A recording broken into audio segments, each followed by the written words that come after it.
નમસ્કાર મિત્રો, મારી યુટ્યુબ ચેનલ સંજય પટેલમાં આપનું હાર્દિક સ્વાગત છે। મિત્રો, આજે આપણે ધોરણ 6 વિષય છે વિજ્ઞાન, તેનો પાઠ 4, પાઠનું નામ છે વનસ્પતિની જાણકારી મેળવીએ। તેની સ્વઅધ્યયન પોતેનું સંપૂર્ણ સોલ્યુશન આજે આપણે આ વિડીયોની અંદર જોવાના છીએ। પરંતુ તે પહેલાં જે મિત્રો અમારી ચેનલમાં નવા છે, જેમણે હજુ સુધી અમારી ચેનલને સબસ્ક્રાઇબ નથી કરી, તે અમારી ચેનલ જરૂર સબસ્ક્રાઇબ કરે, વિડીયો લાઇક કરે, શેર કરે અને બેલ નોટિફિકેશન આઇકોન ઓન કરે, જેથી અમારા દરેક નવા વિડીયોની નોટિફિકેશન તમારા મોબાઈલની સ્ક્રીન પર મળી શકે। મિત્રો, આ દરેક વિડીયોનું PDF સ્વરૂપે સોલ્યુશન મેળવવા માટે તમારા મોબાઈલના પ્લે સ્ટોરમાં વિશ્વગુરુ સર્ચ કરી એપ્લિકેશન ઇન્સ્ટોલ કરી શકશો। તદ્દન ફ્રી છે, કોઈપણ પ્રકારનો ચાર્જ તમારે એપ્લિકેશન વાપરવાનો આપવાનો નથી। શરૂઆતની સ્ક્રીન આવી જોવા મળશે, તેમાં સ્વઅધ્યયન પોથી પર ક્લિક કરી ધોરણ 6 પસંદ કરી વિષય વિજ્ઞાન પર ક્લિક કરતા વિડીયોના ઓપ્શન પરથી તમે વિડીયો જોઈ શકશો અને PDFના ઓપ્શન પરથી તમે PDF સ્વરૂપે સોલ્યુશન મેળવી શકશો। ખૂબ જ સારી એપ છે, એકવાર જરૂર ડાઉનલોડ કરીને જોજો। તો ચાલો સ્વઅધ્યયન પોથીનું સોલ્યુશન શરૂ કરીએ। તેમાંનો પહેલો પ્રશ્ન છે, વિકલ્પવાળા પ્રશ્નોનો છે તેનો સાચો ક્રમ ABCD જે બાજુના ચોરસ ખાનામાં લખવાનો છે, જેમાં પહેલું છે, જે વનસ્પતિની શાખાઓ પ્રકાંડના નીચેના ભાગથી નીકળતી હોય અને પ્રકાંડ મજબૂત હોય તેવી વનસ્પતિને શું કહે છે? તો ક્ષુપ કહે છે। બીજું, આધાર લઈને ઉપર ચડતી વનસ્પતિને વેલા કહે છે। દૂધીનો કે એ બધા હોય એના વેલા હોય છે। તુલસી કેવા પ્રકારની વનસ્પતિ છે? તો કે છોડ છે। આટલું નાનું હોય, આટલું નાનું હોય તેને છોડ કહેવાય, એનાથી મોટું હોય તેને ક્ષુપ કહેવાય અને સૌથી મોટું થતું હોય એને ઝાડ કહેવાય।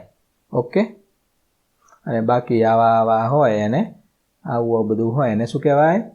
વેલા કહેવાય। સમજાઈ ગયું? નાનું જે હોય તેને છોડ, એના કરતાં એટલે કે તુલસી કરતાં મોટું થતું હોય જાસૂદ ને એવું બધું, કરેણ ને એ બધું તેને ક્ષુપ કહેવાય અને સૌથી મોટું હોય ઘટાડદાર મોટું જાડું એવું થડ થતું હોય તેને વૃક્ષ કહેવાય અને આવા નાના નાના પતલા અને આધાર લઈને ઉપર ચડતું હોય તેને વેલા કહેવાય। બસ આટલું જ છે। આગળ વધીએ। આંબો કેવા પ્રકારની વનસ્પતિ છે? બહુ મોટો થાય ને તો શું આવે? વૃક્ષ। પાંચમો, પુષ્પના સૌથી આકર્ષક ભાગને શું કહે છે? તો દલપત્ર, જે વચ્ચે એકદમ હોય, ધારો કે આ જાસૂદ હોય અને આ જે પાંદડીઓ હોય છે ગુલાબની ને, તો એ બધી પાંદડીઓને જો બહુ મસ્ત જોવાની મજા આવે તેને દલપત્ર કહેવાય। સોટી મૂળ કઈ વનસ્પતિમાં જોવા મળે? તુવેરની અંદર। સમાંતર શિનાવિન્યાસ કઈ વનસ્પતિના પર્ણમાં જોવા મળે છે? તો બાજરીમાં। સમાંતર એટલે કે આ રીતે પાંદડું હોય તેમાં આમ રીતે સમાંતર બધી રેસાઓ હોય એ બધું। આઠમું, કયા મૂળને આપણો ખોરાક તરીકે ઉપયોગ કરીએ છીએ? ગાજર, એટલે કે જમીનમાં થતું હોય એ ગાજર છે, મૂળા છે, બીટ છે, આ બધું આપણે ખાઈએ છીએ, જે મૂળ છે પણ આપણે ખાઈએ છીએ।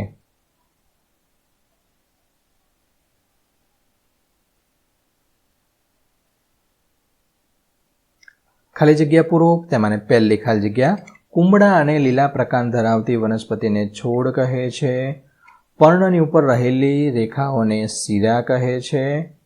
વનસ્પતિના બાષ્પોત્સર્જન ક્રિયા દ્વારા પાણી બાષ્પ સ્વરૂપે પર્ણોની બહાર આવે છે। વનસ્પતિની જમીનમાંથી મૂળ દ્વારા પાણી અને ખનિજ તત્વોનું શોષણ કરે છે અને સામાન્ય રીતે વજ્રપત્ર જે લીલા રંગનું જોવા મળે છે। પ્રશ્ન 3, 1-2 વાક્યમાં જવાબ આપવાના છે, બહુ મોટા નથી। મોટા આવશે આગળ। શિનાવિન્યાસના પ્રકાર જણાવો? તો 2 પ્રકાર, એક સમાંતર અને એક જાળાકાર। આવી રીતના જાડી હોય બધું એને જાળાકાર કહેવાય અને આમ સમાંતર જેવું હોય એને સમાંતર કહેવાય। બીજું, વટાણા અને બાજરીના પર્ણના શિરાવિન્યાસમાં શું તફાવત જોવા મળે છે?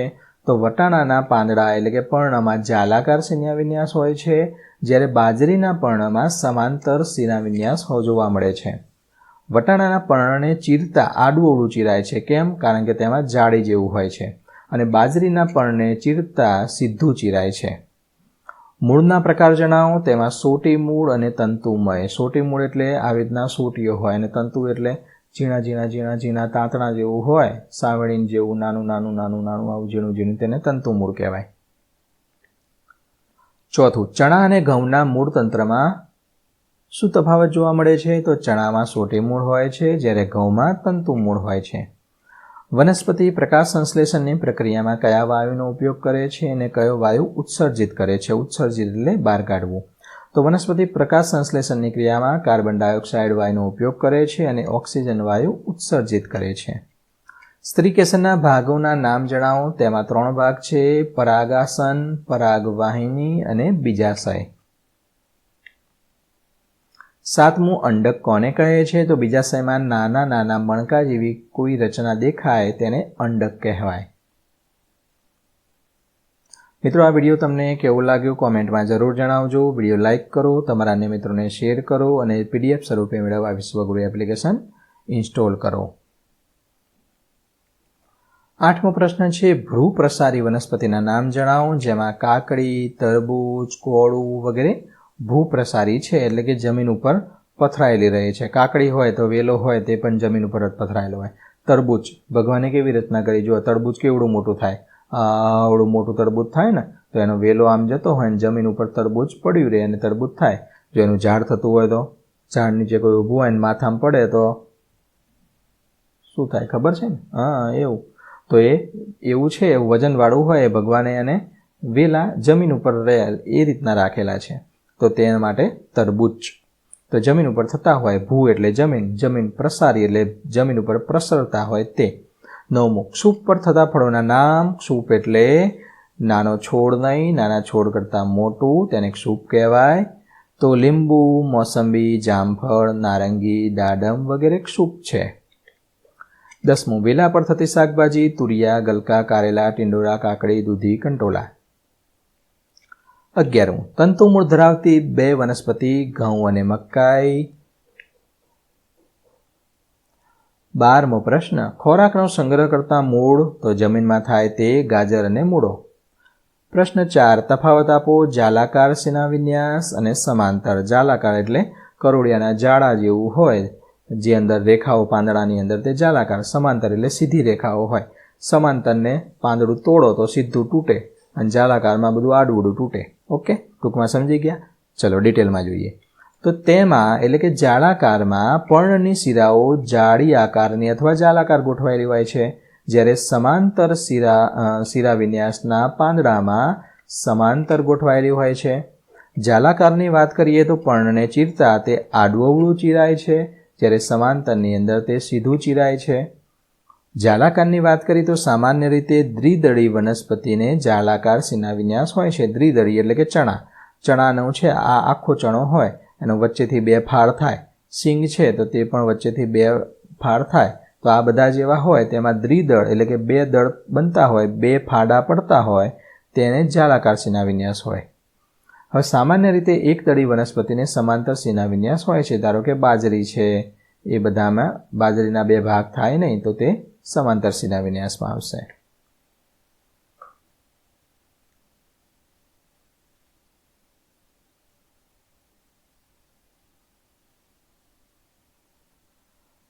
બીજું છે તફાવત સોટી મૂળ અને તંતુ મૂળ. સોટી મૂળ એટલે સોટી જેવા મૂળ હોય અને તંતુ એટલે નાના નાના તાંતણા જેવા હોય. તો સોટી મૂળની વાત કરીએ તો તેમાં મૂળ મુખ્ય મૂળ હોય છે અને તેને શાખા અને ઉપશાખા મૂળ હોય છે. તંતુમય તેમાં મુખ્ય મૂળ હોતું નથી, તેને ઘણા તંતુઓ જેવા નાના નાના મૂળ હોય છે. સોટી મૂળ એટલે શું? માની લો કે આ જમીનની ઉપર આ છોડવો ઉગેલો છે. ઓકે, આ જમીનની ઉપર છોડવો ઉગેલો છે. હવે એક મેન આવી રીતના જાડું એવું મૂળ હોય અને તેમાંથી આમ સોટી જેવા મૂળ બાજુમાં નીકળતા હોય, આ રીતે આની અંદરથી. ઓકે, આમાંથી આવા સોટી જેવા જાડા એવા મૂળ નીકળતા હોય, તેને સોટી મૂળ કહેવાય. હવે આ જમીન છે, જમીનની ઉપરનો આ છોડવો છે, તો એમાં કેવું હશે? આ રીતે તાંતણા હશે. આ રીતે એક કોઈ તમને એવું નહીં ખબર પડે કે આમાં મેન કયું છે અથવા મુખ્ય કયું છે. આની અંદર કેમ ખબર પડે છે?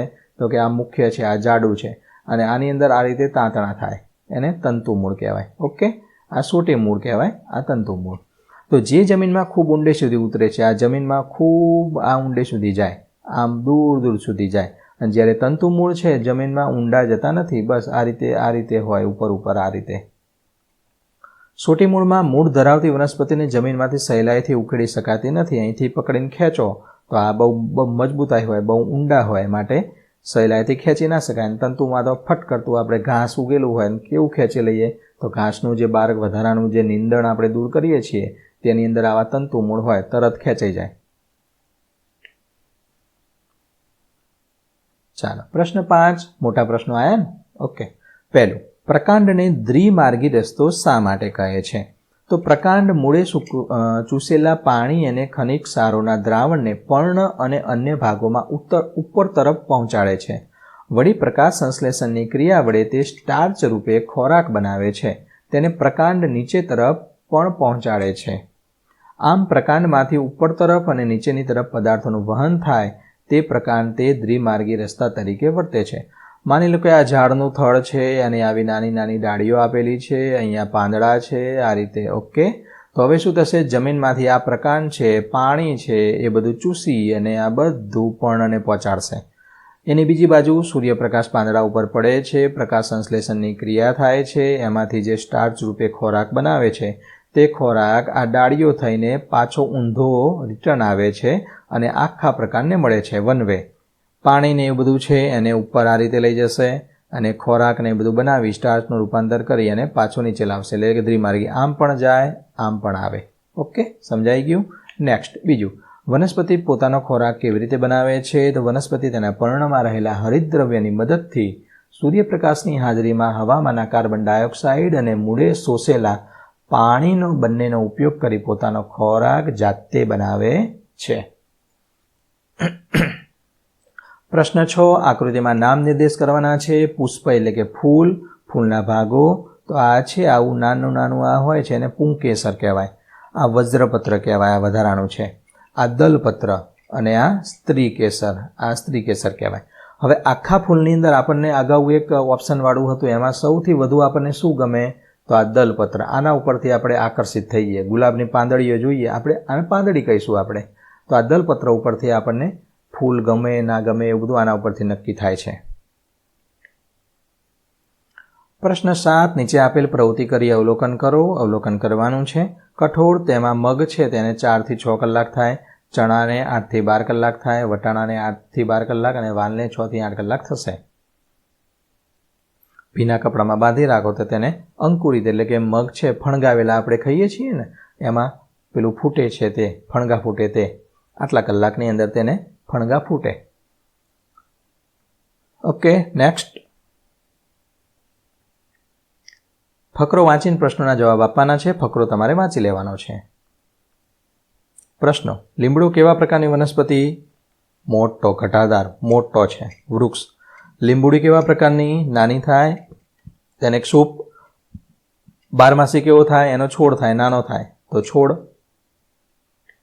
મિત્રો, આ દરેક વિડીયોનું PDF સ્વરૂપે સોલ્યુશન મેળવવા વિશ્વગુરુ એપ્લિકેશન ઇન્સ્ટોલ કરો. તદ્દન ફ્રી એપ્લિકેશન છે, કોઈપણ પ્રકારનો ચાર્જ તમારે આપવાનો નથી. મિત્રો, આશા રાખું કે આ વિડીયો છે તેનું સોલ્યુશન તમને સરળતાથી સમજાઈ ગયું હશે. ફરી મળીશું આગળના વિડીયોમાં. ત્યાં સુધી આવજો.